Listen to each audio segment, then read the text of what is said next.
Welcome back to New Day. We are now going to look at something very, business-like.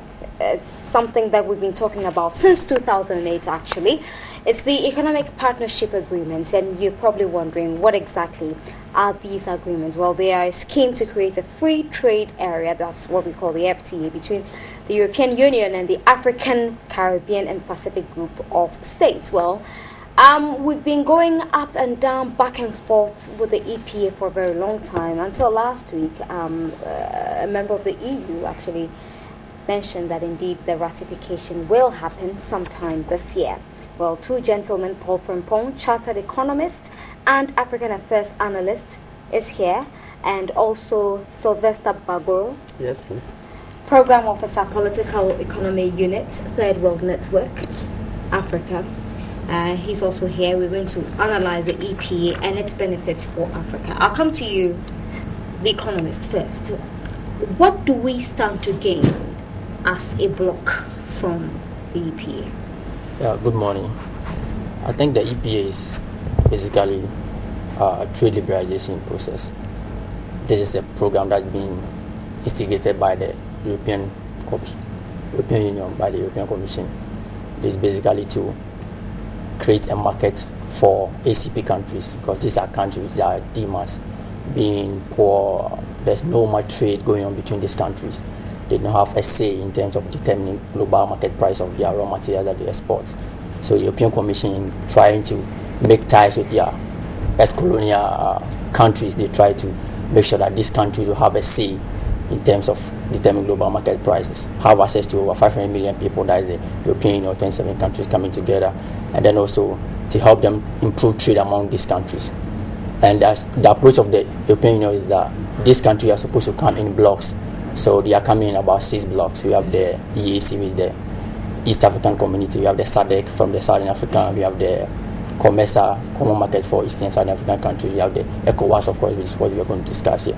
So you are supposed to come in that block. So ECOWAS will be led by the ECOWAS Executive Commission, so they will come and negotiate on behalf of the ECOWAS member countries.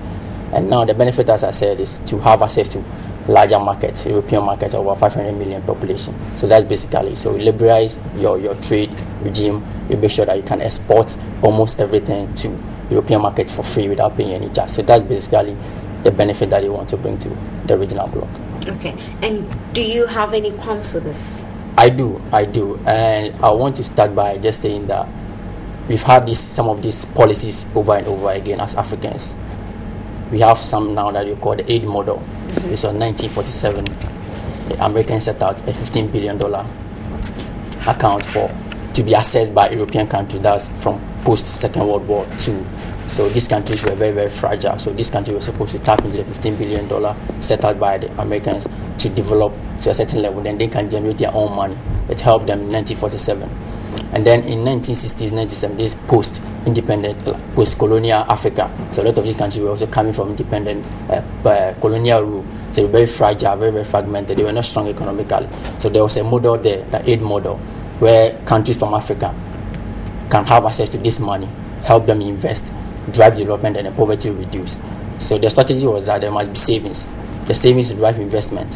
Investment will drive growth, and then poverty will reduce. That was the strategy. So this aid model came in 1960s. Most countries in Africa jump onto this model.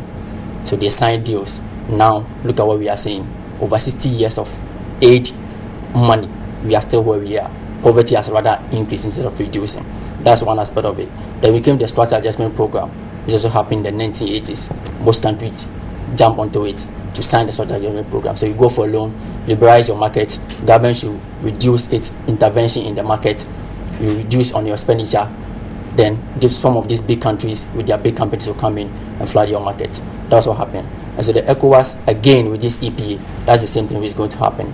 You are looking at a policy, a program which is going to suffocate the small and medium enterprise that we have in this country because they cannot survive.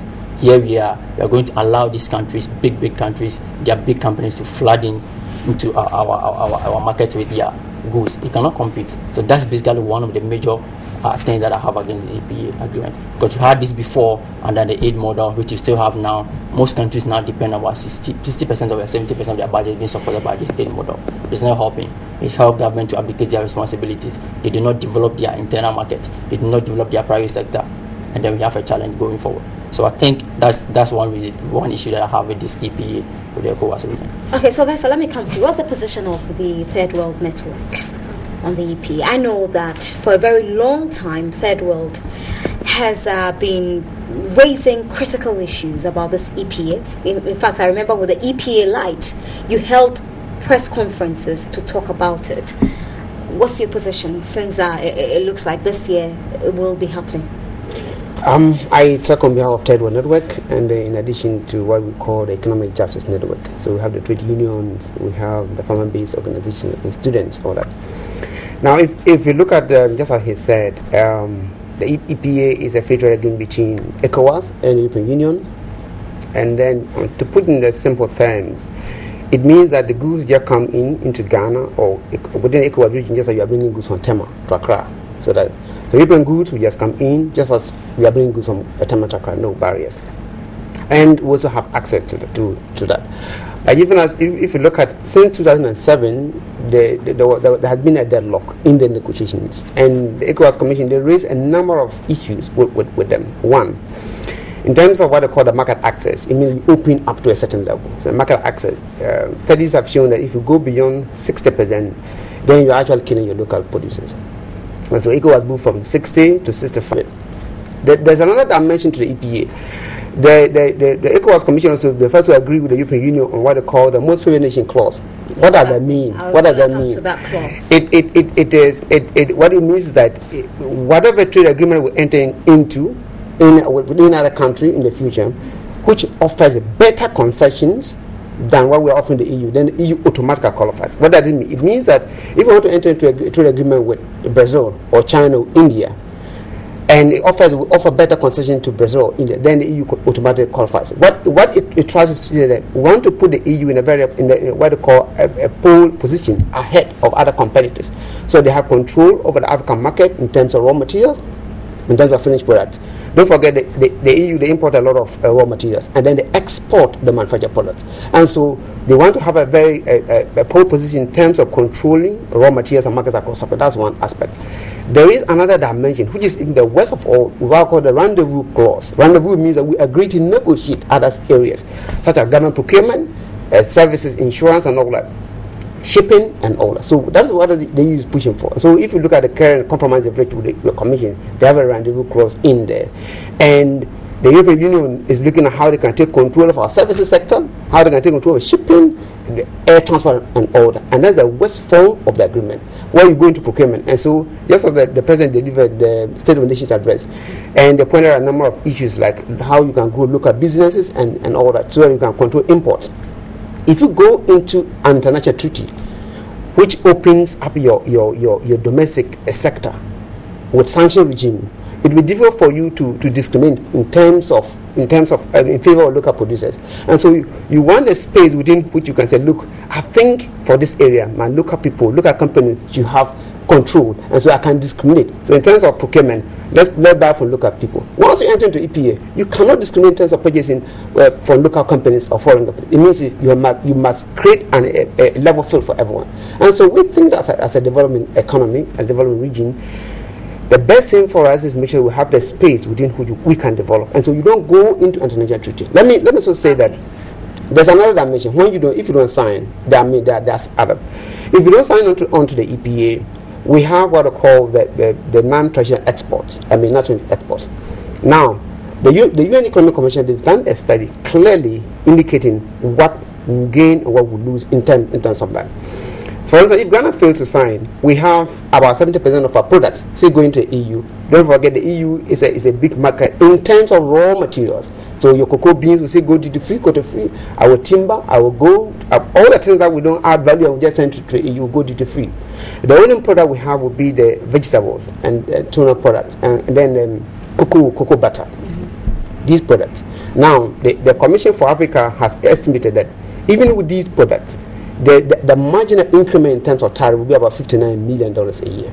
So now, And then the tariff revenue you will lose when you sign is about $378 million a year.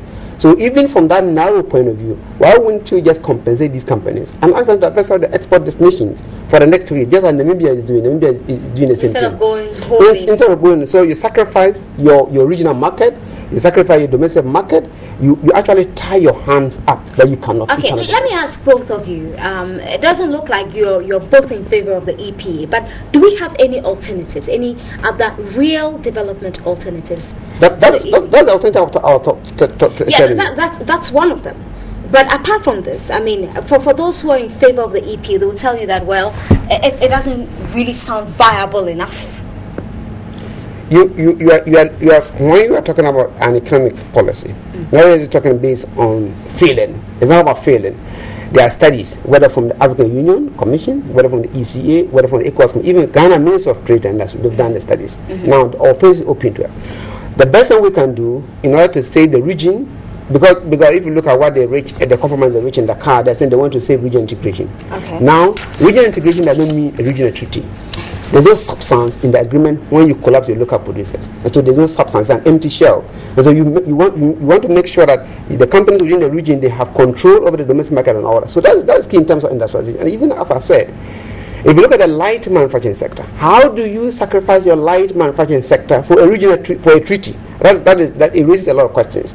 And then the other aspect in terms of alternative, we're saying that look, we can actually set up what they call a regional fund. You can set a regional fund to compensate countries like Ghana, Cote d'Ivoire, and Quebec. I mean, these are developing countries. The rest are, and in Nigeria, the rest are LDCs. I mean, they have what they call everything but arms. It means that without the EPA, Togo, Benin, all the other Mali and all that, they can still trade with the EU on better terms. The only countries that will be Cote d'Ivoire, Ghana, Nigeria, and Cape Verde, because these are developing countries. Exactly. Now, so to come out with something that can protect these countries, let us set up a regional fund. We can set a regional fund so you compensate these countries and ask them to diversify their export destination for within the next 3 years. That is a bold step a government can take. But you would have thought that these interventions you're talking about would not be like rocket science. It's something we could do easily, or isn't it? Is it in 2011, when what they call the Ministerial Monitoring Committee meeting, we had a meeting here, and our own Minister Hannah Tete was the one who chaired the meeting. They came up with this idea of setting up a solidarity fund, a fund that can actually compensate these companies. That's a brilliant idea from the ECOWAS Commission, because it was a strategy to counter what they call the strategy of the EU, because they keep on saying that Ghana, if you don't sign, then your export will be disrupted. That is a lie, in the sense that they just said if this product enters the EU 1 CD, outside EPA, then it's going to be 1 CD 20 pesos. So the 20 pesos, they just said 20. That's a marginal increment. So why wouldn't you take care of the marginal increment and let them diversify? That's one aspect of it.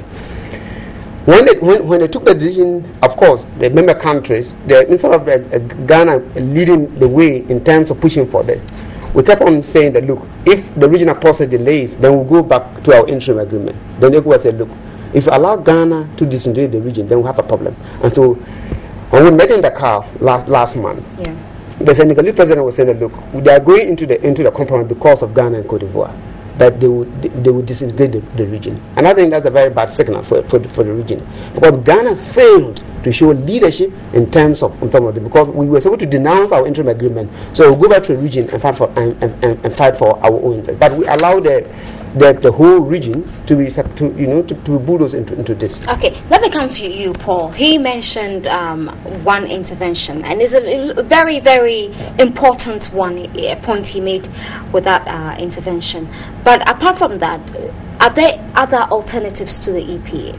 Yes, I'm actually an advocate of regional integration, where we can integrate our markets as a regional bloc. But have we done that? I mean, we've not done that. ECOWAS allowed us to do free trade, but I think the sub-region which is increasing on that front is the East African Community, which is made up of 5 countries. They are really, really integrating their market. You go to Rwanda now, in 1st January 2013, you can move to Rwanda with any goods without any visa processing application or anything. So Rwanda is doing that, and which is helping the region. Now, I want to go back to this EPA and where it started from. I think in the 70s, there was a Lome Convention, where from this European Commission as well, European Union, where they try to liberalize trade among the ACP countries as well. Now, when you look at the objective set in the Lome Convention, they failed woefully. So in the 1997, they came out with this new trade agreement between these ACP countries as well, and that was what was known as the Cotonou Agreement, which ended in 2007-2008. And then they came out with this interim economic partnership agreement, where in the ECOWAS region, 16 member countries, Cape Verde opted out, but Mauritania joined. And out of these 16 member countries, Ghana, Nigeria, and Cote d'Ivoire are the only countries which are out of the least developed countries. So the 13 are classified as least developed countries. Fine. When you look at the structure of these countries, they are very, very fragile. Their markets are not strong. Okay, so they have small and medium enterprise as their means. Their capital direct investment is very, very slow. But look at the story from 1990s, 1980s, and the 2010 of the century. You realize that there's much more improvement on the continent that I've ever seen in history of this continent. So what I'm looking at is, why can't we put our feet down? This EPA is going to lead to deindustrialization, because first, the EPA strategy is tied to robust export of raw materials from this region. What it means is that the moment we sign on to this EPA, we are going to export robustly. You both don't see anything positive with the EPA, do you? Sorry. Like I was saying, so robust exports is going to lead to deindustrialization. Now, so like you said, if what the president said that we are going to promote local industries, you can't do that when you sign on to this agreement, because you have to export your raw material robustly. You are going to import from all angles, and these are goods that are coming in. And there was one clause that I want to also mention called the clause of origin, where maybe Ghana has signed on to the EPA agreement, maybe Niger has not signed. So maybe we import tuna from Niger, we process it into Canada, we want to export to the European country. That is forbidden. It means that you're going to limit Ghana's access to other markets outside the EPA, which is very, very wrong. So when you look at this clause and you still want to sign on to the EPA agreement, it's very wrong. So what I was saying is that the regional integration is very, very critical. And the regional integration, why can't we trade among ourselves? Trade among us stands around 10%. Why stands about 60 to 70% like the rest of the world, which is very wrong. So why can't I export my goods to Togo? Why is that so? It's so difficult for me to do that, but it's very easy for me to export goods to an European country. Now, when we look at all this regional integration I'm talking about, the most problem we have is the infrastructure. And some of the infrastructure, we have the hard and the soft. Of course, it's very, very costly to construct rail from Ghana to Togo and around the region. But some of them are very, very soft, something that we can do without any problem. Look at bureaucracy that we see at our borders.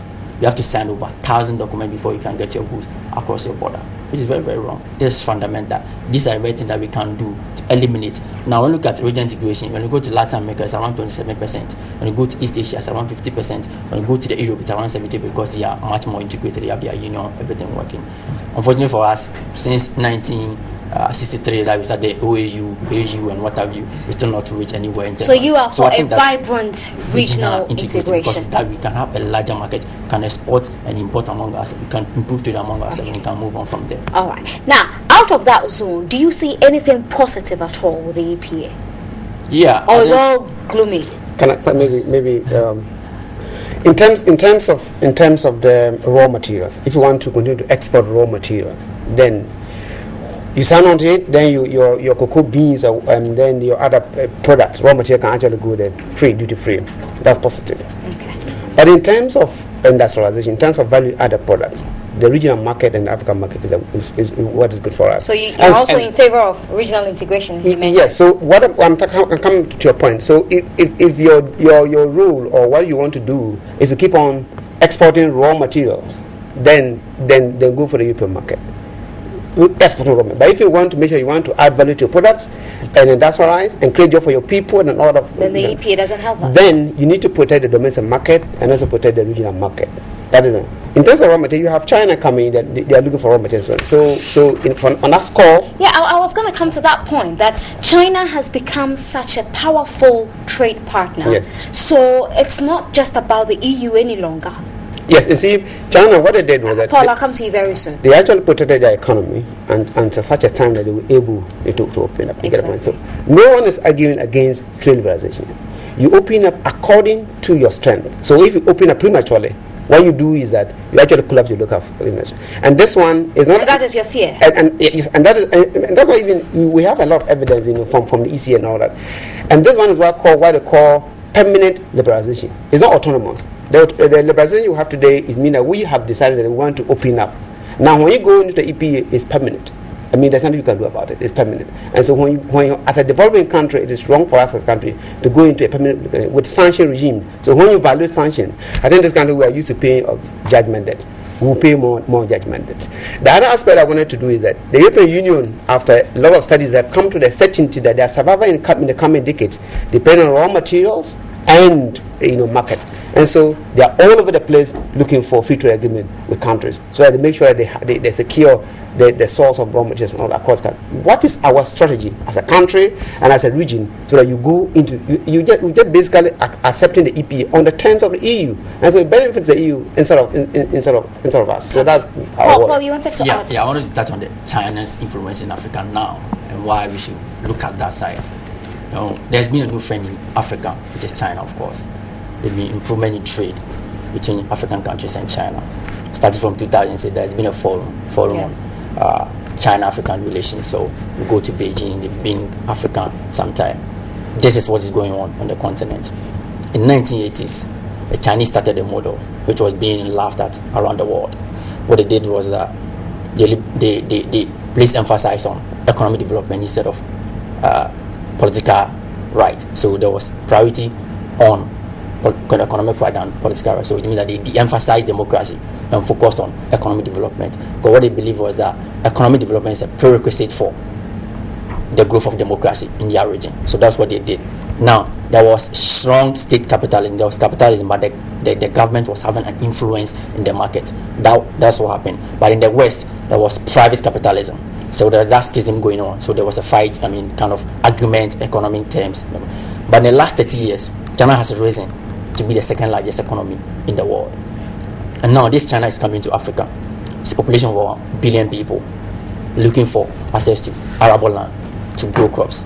They have lack of access to potable water, good water for their people, so they are coming to Africa. This is the reason they can have access to water. Now, what they are coming to do is very simple. They are here for mutual benefit, they are here for development. Is it mutual? Mutual. Is it really mutual? It's not really mutual. There are issues there, but compared to what we have seen under the aid model, what we have seen under the structured adjustment program, where we liberalize our market and now we've been flooded with goods from other markets that our industry cannot compete. That one is good than what we saw in the last 60 years of our engagement with the rest of the world.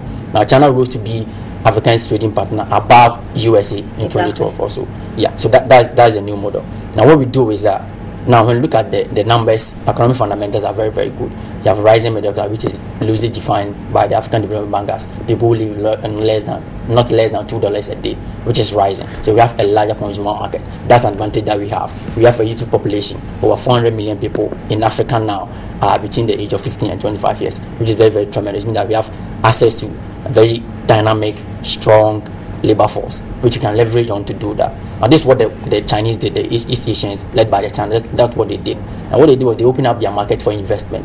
But they did something that they call spiderweb economics. What it means is that when you bring your money into the economy, you invest, we make sure that there are policies. And that policy is about 70 to 80% of your money will stay in the economy. The rest will go out. We are not seeing that. When you sign into the EPA agreement, you can't do that. You can't even direct your policies as to this is a sector we want you to you can export your goods or we can import from, but you can just come in, export whatever you want to export into our region. We can also export our raw material into our region. So I think China has given us a choice that we can still maintain our. So we are not necessarily tied to the EU. We have an option. Yeah. Let me run this by you, Sylvester. We understand that there are reports that we could lose up to $88.6 million annually and about $1.12 billion in import revenue by 2020. So, just so we reduce these losses, okay? If we don't ratify, if we don't sign up to this EPA, what do we stand? What are the ramifications for us? If you don't sign on to the EPA, it means that the money that the import duties that you get mentioned will save them as a country. Okay. Because the goods coming in, we charge duties on them. So when you don't sign, you save your money. So we are saving ourselves some money. You also save ourselves the space to develop, just like you mentioned. under the what they call the World Trade But do Organization. we have the capacity? You have the capacity to develop. Exactly. Until you begin to tell yourself you have the capacity to develop, you continue to import things. Okay, so we need, as a country, we have local businesses across. We have engineers. We have local companies that are exporting within the domestic economy and the ECOWAS region.